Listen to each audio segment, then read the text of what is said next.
हमारे माता पिता ने हमको जन्म दिया केवल यही कारण नहीं है, इसके पीछे कारण ये भी है कि हमारे माता पिता के साथ साथ हमारे क्रांतिकारियों ने, हमारे महापुरुषों ने, अपने देश के बारे में सोचने वाले लोगों ने, सब लोगों ने आने वाली पीढ़ी के बारे में सोचा। जब देश आजाद होगा हमें क्या मिलेगा ऐसा नहीं सोचा, स्वार्थ नहीं बलिदानों के बारे में सोचा। आने वाली बाहरे वो देखेंगे कि नहीं देखेंगे ऐसा नहीं सोचा, लेकिन हम देश के लिए कुछ करें ताकि आने वाली पीढ़ी वो आजाद फिजाओं में सांस ले सके। तो ऐसा करके काम इस देश के अंदर हुआ। इसीलिए हम अपना जन्मदिन याद करते हैं, अपने घर में और सारे कार्यक्रम करते हैं, और सारी पार्टियां करते हैं, बहुत सारे प्रोग्राम्स करते हैं, फंक्शंस होते हैं, लेकिन अपने साथ साथ इन महापुरुषों को याद कौन करेगा? उन महापुरुषों को भी याद करने की हमारी सबकी जिम्मेदारी है, नैतिक जिम्मेदारी है। इसीलिए लिखा गया है कि शहीदों की चिताओं पर लगेंगे हर वर्ष मेले, वतन पे मरने वालों का यही नामो निशान होगा। शहीदों की चिताओं पे लगेंगे हर बरस मेले और वतन पे मरने वालों का यही नामो निशान होगा। कुछ मिलेगा नहीं, लेकिन जिंदगी सार्थक हो जाती है। सफलता और सार्थकता में थोड़ा सा अंतर होता है। हम लोगों ने बहुत पहले कविता पढ़ी होगी कि एक पेड़ होता है जो 300 साल तक जीता है, लेकिन कोई परिणाम नहीं देता है, कोई रिजल्ट नहीं होता है उसका। लेकिन एक छोटा सा पौधा होता है, लिली फ्लावर बोलते हैं जिसको, वो एक दिन में निकलता है, सुबह और शाम को खत्म भी हो जाता है, लेकिन वो सार्थक जिंदगी होती है। हम जिंदगी कितनी लंबी जी रहे हैं इसका महत्व नहीं होता है, लेकिन जिंदगी कितनी बड़ी जी रहे हैं, यानी कि कम समय में हम देश के लिए क्या करने वाले हो रहे हैं, समाज के लिए क्या करने वाले हो रहे हैं। लेकिन वक्त वक्त में देश को तोड़ने की साजिश भी करने वाले लोग हैं, हमारे आसपास रहते हैं, हमको भड़काते हैं, हमको बांटते हैं, हमको विभाजित करते हैं, वोट बैंक की भी राजनीति करते हैं। इस साजिशों से बचने की जिम्मेदारी हमारी सबकी है। इसीलिए एक वसीम बरेलवी साहब हैं, उनका एक शेर है कि साजिशें कितनी भी गहरी हो मगर मेरे वतन, मैं तेरी पीठ का खंजर तो नहीं हो सकता, तूने जीवन जीने के सभी रास्ते खोले मुझ पर, मैं तेरी राह का पत्थर तो नहीं हो सकता। ऐसे करके जिंदगी हम देश के लिए कैसे दे सकते हैं, ऐसा हमारा सबका चिंतन हो। और जो लोग वास्तव में देश के लिए कुछ करते हैं और देश के लिए अपनी जिंदगी को न्यौछावर कर देते हैं, तो बताते हैं उनकी सातों पीढ़ी तर जाती है, सातों पीढ़ी पुण्यता की तरफ बढ़ जाती है, श्रेष्ठता की तरफ बढ़ जाती है। ऐसा विचार करके हम सब लोग भी अपने पढ़ाई के साथ साथ हम अच्छे इंजीनियर बनेंगे, अच्छे डॉक्टर बनेंगे, अच्छे वैज्ञानिक बनेंगे, अच्छे प्रोफेसर बनेंगे, आईपीएस बनेंगे, आईएएस बनेंगे, राजनेता बनेंगे, बिजनेसमैन बनेंगे, किसान बनेंगे। लेकिन सबसे पहले विचार करेंगे कि राष्ट्रहित सर्वोपरि, हम देश के लिए अच्छा सोचने वाले बने, हम इस देश के लिए कुछ करने वाले बने, हम इस देश के लिए जो कर रहे हैं उनका साथ देने वाले बने, हम नकारात्मक बोलने वाले नहीं बने। क्योंकि हमने जहां का अन्न जल खाया है, हम जहां पैदा हुए हैं, उसके प्रति स्वाभाविक हमारा लगाव होना चाहिए। जैसे एक पेड़ में आग लग गई और वहां जो पक्षी थे वो भी जल रहे थे, तो एक कवि ने एक कल्पना की है। उसने पूछा, अरे तुम्हारे तो पंख है, तुम क्यों जल रहे हो? तो कवि ने पंक्ति लिखी है, आग लगे इस वृक्ष में, जलते इसके पात, तुम क्यों जलते पक्षियों जब पंख तुम्हारे पास। तो पक्षी ने क्या बोला, फल खाए इस वृक्ष के, कंधे किए हैं पाप, यही हमारा धर्म है, जले इसी के साथ। यानी कि हमने इसके वृक्ष के फल खाए हैं, इन पत्तों को गंदा किया है, अपनी जिंदगी जी है, इसीलिए हमारा धर्म है हम इसी के साथ चल जाएंगे। स्वाभिमान के साथ समझौता नहीं, इसीलिए स्वराज लिखा है, स्व के साथ समझौता नहीं करना। राम प्रसाद बिस्मिल, भगत सिंह ऐसे क्रांतिकारी, अगर ये लोग थोड़ी सी माफी मांग लेते, जाने सेट ना करो, कहते नहीं हमने गलत किया है, हमें सॉरी, लेकिन उन्होंने नहीं कहा, क्योंकि स्व का भाव था, इस देश के लिए मर मिटने की भावना थी, ललक थी, आंखों में वैभव के सपने थे, पग में तूफानी गति थी। हम रुकेंगे नहीं, हम झुकेंगे नहीं, हम टिकेंगे नहीं, निरंतर बढ़ते रहेंगे, देश के लिए जिएंगे, देश के लिए मरेंगे, स्वराज्य हमारा जन्मसिद्ध अधिकार है, स्वराज्य हम पाकर रहेंगे। ऐसा संकल्प लेने वाले नौजवान थे जिन्होंने काली और अंधेरी रात नहीं देखी, जिन्होंने अपने घर की समस्याएं नहीं देखी, जिन्होंने अपने घर के कष्टों को नहीं देखा, निरंतर चलते रहे। कई बार मैं बोलता भी हूं, भगत सिंह की मां ने कहा भगत तो शादी कर ले, 23 साल की अवस्था थी।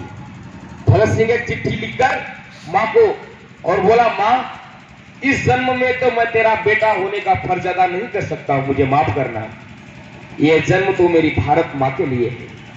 और चिट्ठी लिख के चंद्रशेखर आजाद के पास चले गए और वहां भी संकल्प लिया कि सांस है जब तलक ना रुकेंगे कदम, चल पड़े हैं तो मंजिल को पा जाएंगे, जान प्यारी नहीं है वतन से हमें, मरते मरते सभी को बता जाएंगे। और जवानी क्या होती है, तो क्रांतिकारी ने बताया है, वो जवानी जो खून को जलाती नहीं, जो वतन के लिए रंग लाती नहीं, दाग लेकर गुलामी का क्यों हम जिए, सोचकर रातों की नींद आती नहीं। ऐसा संकल्प लेने वाले लोग थे। वीर सावरकर, 2 जन्म की काले पानी की सजा सुनाई गई, वो काली कोठरी, सोते थे तो कल खुजरे आ गए, वो चोट चिपक गई, खाना भी टाइम से मिलता नहीं था, बैल की जगह वीर सावरकर को लगाकर तेल निकाला जाता था उसमें से, और तेल कम हुआ तो अंग्रेज पेट मारते थे, लेकिन माफी नहीं मांगी। क्यों? आने वाली पीढ़ी के लिए। और उनका एक भाई और जेल के अंदर था, और कितने वर्षों के बाद मिले। बड़े भाई की आंखों का सपना था, मेरा छोटा तात्या लंदन में बैरिस्टर की पढ़ाई करने के लिए जा रहा है और पढ़ के आएगा तो बहुत अच्छा वकील बनेगा, लेकिन नहीं, बहुत समय बाद मिले जेल में दोनों। एक बड़ा भाई पहले से जेल में था, जो गए तो एक समय के बाद मुलाकात हुई तो उन्होंने कहा, तात्या तू यहां कैसे आया? कैसा भाव होता है। और जब वो सब विचारों से भर जाते थे, अंग्रेज बहुत परेशान करते थे, तो वो अपना सर दीवारों पे पटकते थे, क्योंकि मैं अंग्रेजों से माफी नहीं मांगूंगा। और यहां से बाहर जा पाएंगे कि नहीं जा पाएंगे भी पता नहीं था। इस देश के लिए ऐसे लोगों ने अपने प्राण दिए हैं। सुभाष चंद्र बोस अपने माता पिता के अकेले थे, और मां का सपना था कि मेरा बेटा आईसीएस की परीक्षा को पास करके एक अच्छा नौकरी करने वाला व्यक्ति बनेगा।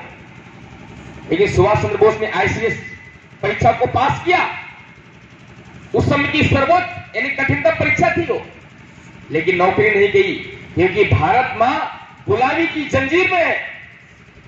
अंग्रेज हमारे देश के लोगों को प्रताड़ित करते हैं, मारते पीटते, कष्ट देते, परेशान करते। अपने बंधु बांधवों की, अपनी माताओं बहनों की ये स्थिति देखी नहीं जाती है, इसलिए नौकरी नहीं करेंगे, देश के लिए काम करेंगे। सिंगापुर चले गए, कहां कहां चले गए, आजाद हिंद फौज की स्थापना की, देश के लिए संघर्ष किया। महर्षि अरविंद घोष और राम प्रसाद बिस्मिल और अशफाकुल्लाह खां की एक बड़ी जोरदार कहानी है। कैसे क्रांतिकारी होते हैं, छोटे सपने लेके जो जिंदगी जीते हैं वो सपने नहीं होते, वो इंसान नहीं होते। जो बड़े सपने लेके जिंदगी जीते हैं वो इंसानियत की श्रेणी में आते हैं, मनुष्य की श्रेणी में आते हैं।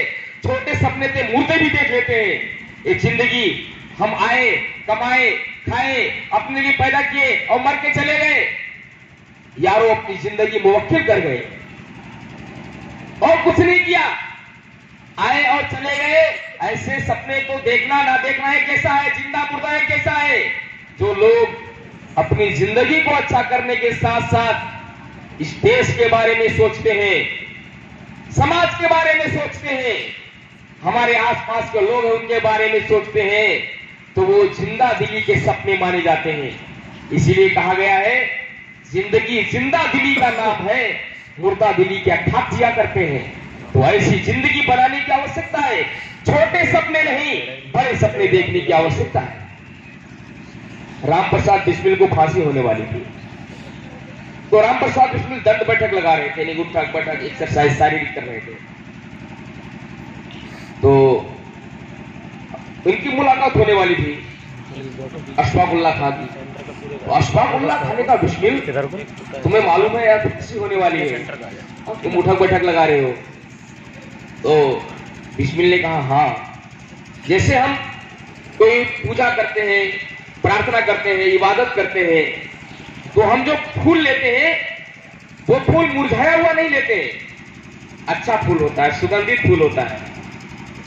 तो राम प्रसाद बिस्मिल ने हंसते हुए क्या कहा, अशफाक भारत मां के चरणों में चढ़ने के लिए जा रहे हैं, तो मुरझाया हुआ फूल नहीं चाहिए, यौवन अवस्था का खिलता हुआ सुगंधित फूल भारत मां की चरण में चढ़ना चाहिए।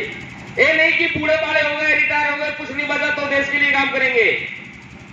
ये जिंदगी देश के लिए जिएंगे, फांसी के फंदे पर चढ़ जाएंगे कोई बात नहीं, लेकिन मैं मां के पास जा रहा हूं, भारत मां की गोद में जा रहा हूं, तो वहां पे उनके चरण में चढ़ने के लिए मुरझाया हुआ पुष्प नहीं, सुगंध से भरा हुआ यौवन अवस्था से खिलता हुआ पुष्प चाहिए। तो इस प्रकार राम प्रसाद बिस्मिल ने कहा। अशफाक की आंखों में आंसू आए। अशफाक ने कहा बिस्मिल, तुम जिस धर्म को मानते हो उस धर्म में ऐसा कहा जाता है कि वहां पुनर्जन्म होता है, तो तुमको देश में फिर से आने का मौका मिलेगा, फिर तुम जिंदगी देश के लिए जी पाओगे।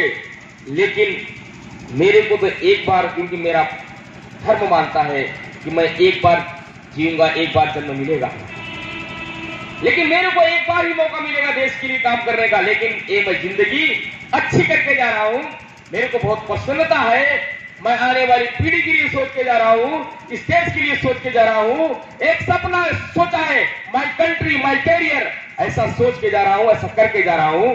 इस प्रकार दोनों की आंखों में प्रसन्नता के आंसू आए और बाद में फांसी के फंदे को चूम गए और उन्होंने गीत बोला, सरफरोशी की तमन्ना अब हमारे दिल में है, देखना है जोर कितना बाजुए कातिल में है, वक्त आने पे बता देंगे तुझे ये आसमां, हम अभी से क्या बताएं क्या हमारे दिल में है, हम अभी से क्या बताएं। इस प्रकार बहुत सारे क्रांतिकारियों ने इस प्रकार अपने जीवन को समर्पित किया। मदन लाल धिंगरा लंदन की गलियों में टहलते थे, लेकिन जब देश के लिए बात आई, समाज के लिए बात आई, तो कर्जन वायली को गोली मार दी और फांसी के फंदे को चूम गए। कुछ लोग कह रहे थे मदन लाल धिंगरा माफी मांग ले तो उनको फांसी माफ हो जाएगी, तो उनका नहीं, जो अंग्रेज हमारे देश के लोगों को परेशान करते हैं, जो लोग हमारे देश के लोगों को कहते हैं कि ये सब dogs and Indians are not allowed here, तो उनको मैं उनसे कभी माफी नहीं मांगूंगा। और हंसते हंसते फांसी के फंदे को चूम गए। तो ऐसे बहुत सारे क्रांतिकारी हम अपने घर में बहुत त्योहार, बहुत पर्व, बहुत उत्सव मनाते हैं, लेकिन जिन क्रांतिकारियों ने अपनी जिंदगी को वतन के लिए जिया है, इनको भी याद करने की आवश्यकता है। केवल 15 अगस्त 26 जनवरी ही नहीं, और भी समय में। और हम अपनी जिंदगी को अच्छा बनाकर किस प्रकार देश के लिए काम कर सकते हैं। हम डॉक्टर बनेंगे तो देश के लिए कैसे काम कर सकते हैं अच्छा, केवल पैसा कमाने वाला डॉक्टर नहीं। बहुत लोगों ने कोविड के समय में अच्छा भी काम किया, कुछ लोगों ने बुरा भी काम किया। हम अपने देश में एक दूसरे से मिलकर कैसे रह सकते हैं, दूसरे का दर्द भी मेरा दर्द है, ऐसे सोच हम अच्छे इंजीनियर बनेंगे तो अपने देश के लिए कैसे अच्छा काम कर सकते हैं। अभी हमारा देश बहुत क्षेत्र में पीछे है, बहुत कुछ करने की आवश्यकता है, लेकिन हमने केवल इतना ही ख्वाब देखा कि हमने पढ़ा, डिग्री ले ली, नौकरी कर ली, शादी हो गई, घर परिवार बसाया, चले गए। इससे देश तरक्की नहीं कर सकता। देश तरक्की जब करेगा जब हम सोचेंगे नहीं अपनी जिंदगी के साथ साथ हम किसी भी फील्ड में होंगे वहां देश हमारा कैसे आगे बढ़ सकता है, वहां कुछ ना कुछ काम करेंगे तो निरंतर आगे की ओर बढ़ेगा और आने वाली पीढ़ी भी प्रेरणा लेगी और हमारी जिंदगी भी सार्थक होगी। ऐसी जिंदगी के बारे में हम सभी सोचें। अभी देश नई वैज्ञानिक ऊंचाइयों को छूना बाकी है। देश को अभी देश बिजनेस के क्षेत्र में आगे बढ़ने की आवश्यकता है। अभी राजनीति के क्षेत्र में अच्छे लोगों को आने की आवश्यकता है। किसान, अच्छे किसान, देश के लिए काम करने वाले किसान और बढ़ने चाहिए। अच्छे विद्यालय देश के लिए और अच्छे चलने चाहिए। ऐसे करके हम सभी को सोचना और ये देश हमारा आगे हो ऐसा संकल्प लेना। सभी क्रांतिकारियों को स्मरण करके हम लोगों ने गाना सुना होगा, तेरी मिट्टी में मिल जावा, फूल बन के मैं खिल जावा, बस इतनी सी है आरज़ू। एक बहुत सारे उदाहरण डॉक्टर एपीजे अब्दुल कलाम का, क्या जिंदगी जी उन्होंने। राष्ट्रपति बने, scientist of India and missile man of the India. एक ब्रीफकेस लेके गए थे राष्ट्रपति भवन के अंदर और एक ब्रीफकेस लेके ही बाहर आए। आजकल लोग छोटा सा भी नेता हो जाता है कोई, लाखों करोड़ों रुपए का कलेक्शन करता है, लेकिन कलाम साहब एक बैग लेके गए और एक बैग लेके आए, बस नीचे जमीन पे बैठते थे, सोते थे और कितना बड़ा देश के लिए काम किया। भारत की जो मिसाइलें बनाने का काम किया केवल डॉक्टर एपीजे अब्दुल कलाम ने। एक ऐसे अच्छे लोगों को देश में आने की आवश्यकता है। डॉक्टर सीवी रमन फिजिक्स के क्षेत्र में कितना बड़ा काम किया। ये सारे लोग चाहते तो विदेश में बहुत बड़े ऑफर मिलते, बहुत पैसा मिल जाता, लेकिन देश को नहीं छोड़ा। हम इस देश के लिए काम करेंगे ऐसा संकल्प लिया और निरंतर कार्य किया और अपनी जिंदगी को कितना सार्थक बनाया और आखिरी सांस तक चलते रहे। रुकना नहीं, झुकना नहीं, बिकना नहीं, निरंतर चलते रहना। क्योंकि हम अभी विद्यार्थी है, पढ़ रहे हैं। बहुत वक्त ऐसा आता है जिंदगी में, नेगेटिविटी से हमारा चारों तरफ का आवरण हो जाता है, गलत बोलने वाले लोग भी मिल जाते हैं।